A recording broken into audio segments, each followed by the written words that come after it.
So, have you ever found yourself just scratching your head, maybe looking at the news or social media or even, something that happened at work? Oh, constantly, where you see a decision and think, how did that seem like a good idea? Exactly. And it's rarely about actual malice, is it? It feels more like people are just, well, confidently misguided. That's a great way to put it. Yeah, and today we're doing a deep dive into this very idea, drawing from an article called Why the Stupidest People Are the Most Dangerous.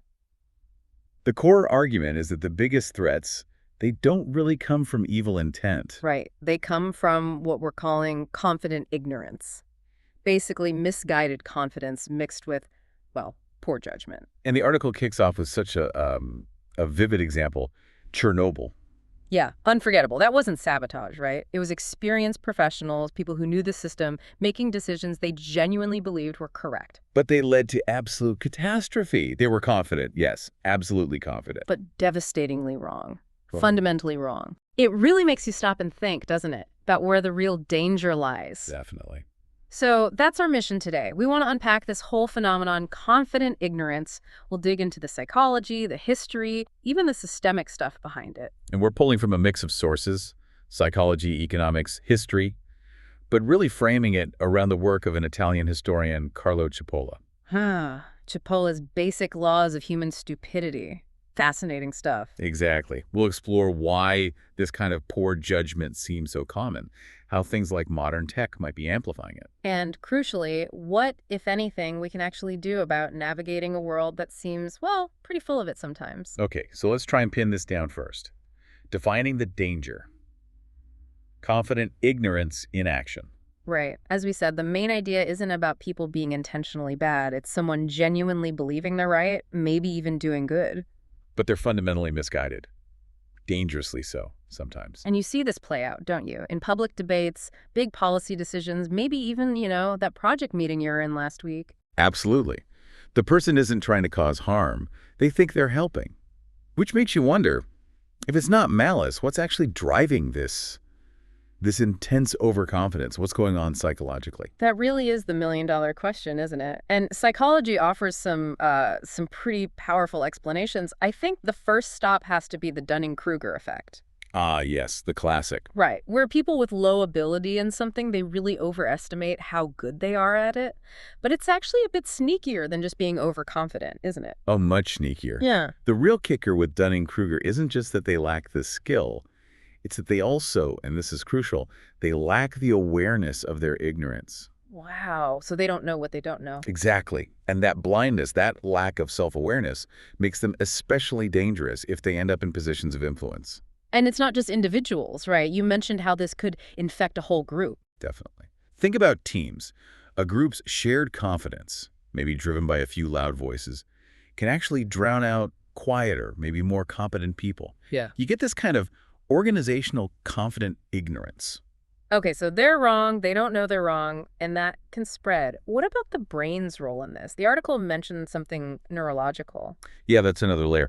It talks about how sharing information that resonates emotionally or confirms what we already believe actually triggers a dopamine hit in the brain. Like a reward. Exactly. It's a pleasure loop. Our brains can literally get hooked on the feeling of being right more than actually being right. We become addicted to our beliefs, regardless of facts. Pretty much. Because it feels good, it confirms our identity, our worldview. That is kind of scary. And it underlines how we're all potentially vulnerable, right? This isn't just about, those other people. Absolutely not. It's universal.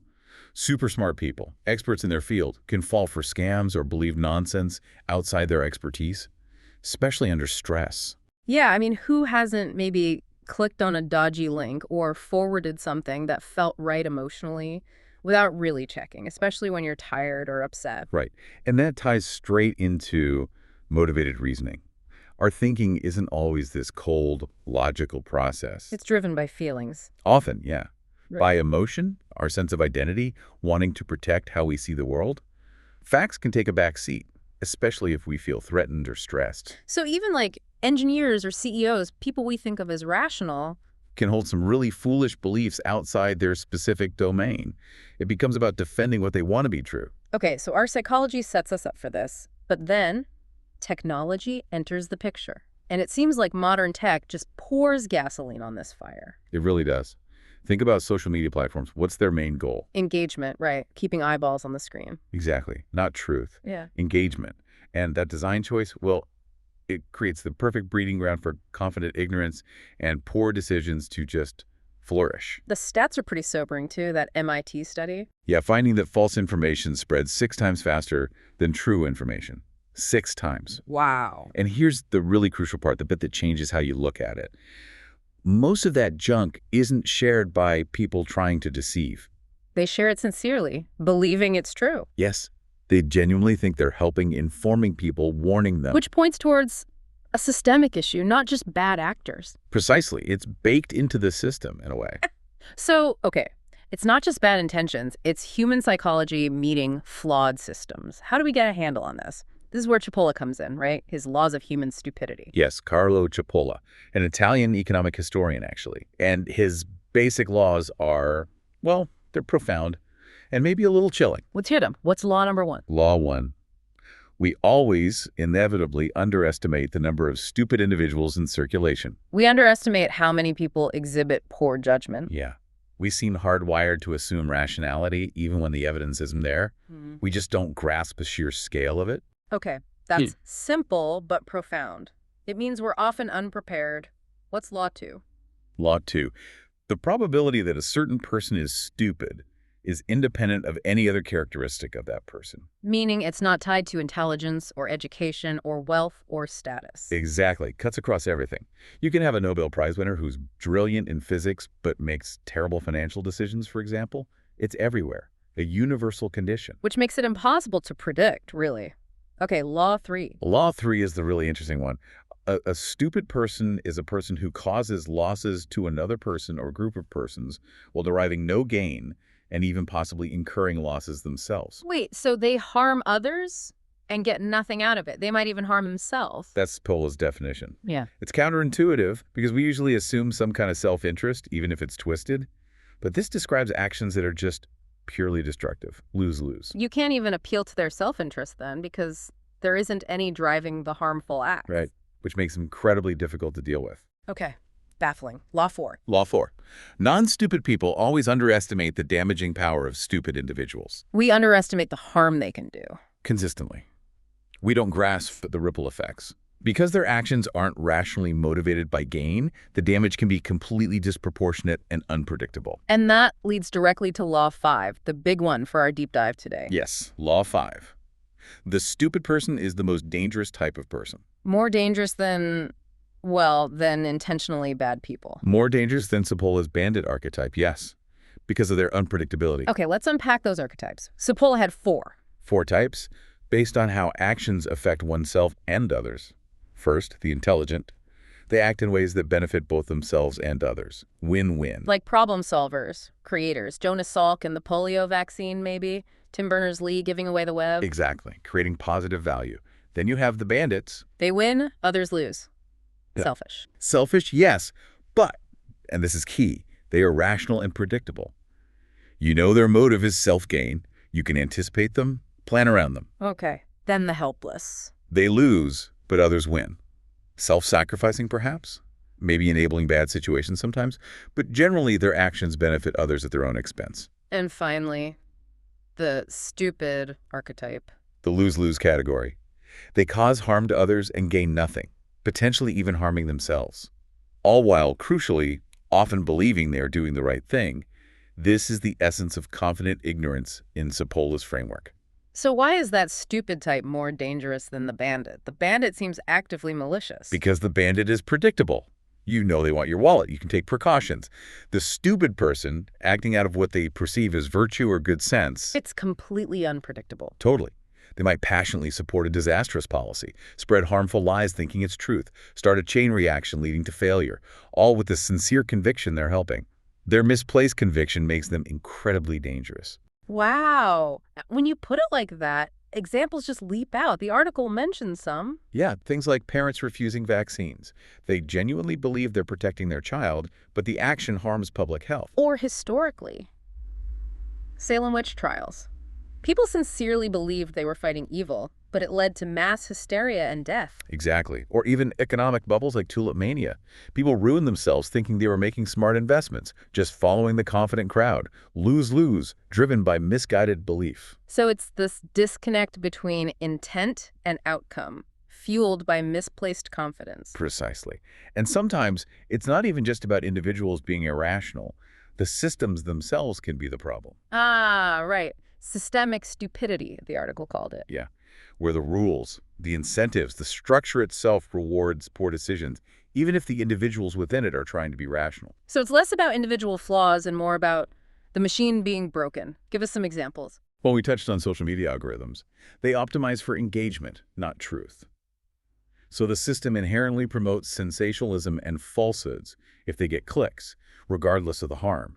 The system rewards the spread. Okay, that makes sense. Any others? Think historically, like Roman emperors debasing currency.